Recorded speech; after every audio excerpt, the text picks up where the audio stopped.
Kanda subscribe, please kanda subscribe. Basiwe n'amahembe urawufata ukawuvanga n'igikuka, hanyuma abazi kuwukoresha barawukoresha, kuko urawufata umuntu urwaye amahembe, waratewe n'amahembe, ukawuvunga neza, warangiza ugashyiramo igikukuri, ugacamutsa ku ziko, hanyuma ukawoga umubiri wose. Amahembe ntabwo yongera kuguhuragura. Mu bisanzwe mu kinyarwanda cyemewe witwa kimbazi. Uyu muti ikindi cya kabiri uzwiho, ni umuti ushobora gufasha abantu barwaye malariya yo ku rwego rwa 3. Bitabujije ko niyo ku rwego rwa mbere ushobora kubafasha, apfa kuba yitwa malariya. Iyo malariya ikurembeje, hamwe utangira gupfa amatwi, ukumva uracika intege cyane, uraburwamo, uragenda ugafata uyu muti ukawuvuguta, warangiza kuwuvuguta ukayungurura neza, hanyuma ukawunywa.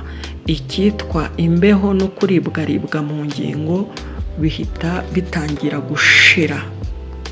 Naho iyo urwaye inzoka, wibasiwe n'inzoka, uyu muti nawo ushobora kugufasha ukakurenganura rwose. Iki nicyo kiwuwa, babandi bambazaga ikiwuwa cyangwa ikica amahirwe, ni iki ngiki kigira amazina agera muri 6 yose, bitewe n'agace uherereyemo bakita izina uko bashaka. Gikunda kumera ku muhanda, kikazaho utuba tw'umuhondo, menya ariyo mpamvu bakise ikiwuwa. Rero gikora ku bijaganyuro cyangwa amahembe mu gihe biri mu maraso, iyo hagiyemo igikukuri. Bamwe bagikoresha nk'umuti w'inzoka wo mu nda, ariko si ibyo gikora gusa. Kino kiwa nyine gikora no ku bijaganyuro. Mu kukinywa ukakivanga no gutogosa, ukaba washyiramo umutagara ukikandisha, harimo umunyu w'amabuye. Muri video yo hasi nakivuzemo imiti ugomba kuvanga nacyo. Abenshi barakibaza ngo ntago bakizi. Rero kino nicyo kiwuwa. Iki nicyo kiwuwa, we mfollowinga, urayikinga, ureze n'abantu batandukanye ino video kugira ngo igere kuri benshi bashoboka, kandi nawe ikugirire umumaro.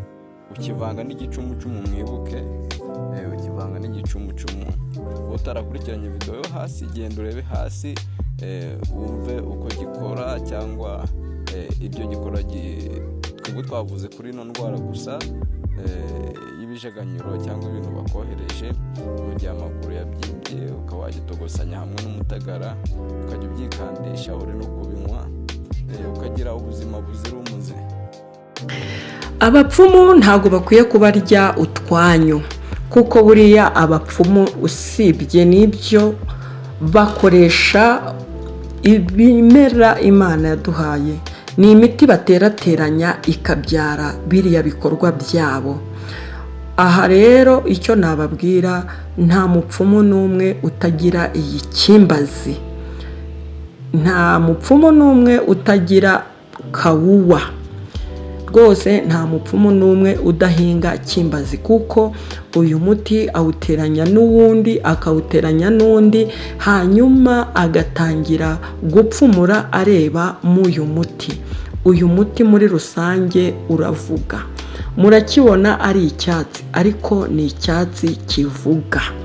Iyo umuntu bamurogesheje amahembe amuvugiraho, uyu muntu akarwara icyo bita ibijaganyuro. Bamwe bavuga ngo bataye umutwe. Ntabwo ari ukuvuga ngo baba barataye umutwe, kinyarwanda nyine cyacu cy'igikene, ariko uriya muntu uvugagura ibintu bitari ku murongo, abafite abadayimoni abwira abababona, kuko basubirikanya. Rero iyi kimbazi ishobora gufasha uwo muntu, kuko ubwawo ni umuti wifitemo ububasha bwo kuba washobora kwirukana abadayimoni, cyangwa se abadayimoni bawubona bakibwiriza bakaba bagenda. Ikindi, iyo utangiye kujya wumva amaguru akurya ugakandagira ukumva umeze nk'umuntu wakandagiye udusumari, uragenda ugafata iyi kimbazi ukayiteka, warangiza kuyiteka ugafata ibyo watetse ukabyogesha amaguru, urasubirana rwose nta kabuza, urongera ukaba muzima, ibyakuryaga bihita birangira. Uyu muti rero mu miti nyarwanda ni umuti w'ingenzi kandi ni umuti ufasha abantu benshi. Ndagukunda, ndagushimiye, ukore subscribe ku iyi channel kugira ngo ujye ubasha kumenya n'indi miti y'ikinyarwanda ikora. Arega abazungu nta kintu baturusha, icyo baturusha ni ubumenyi no kumenya gukora produit fini bashingiye ku by'Imana yaremye. Ubu hari umushakashatsi ushobora kuvumbura umuti ushobora kwirukana indwara runaka, agafata ikimbazi akayikuramo umuti witwa ikinini, kandi tukakigura dushishikaye, tukabibona kwa muganga, tukagira gute. Rwose abantu dukwiye gushishikarira kumenya mbese kuki iki kimera Imana yakiremye yari igamije iki, yagihereye umuntu iki.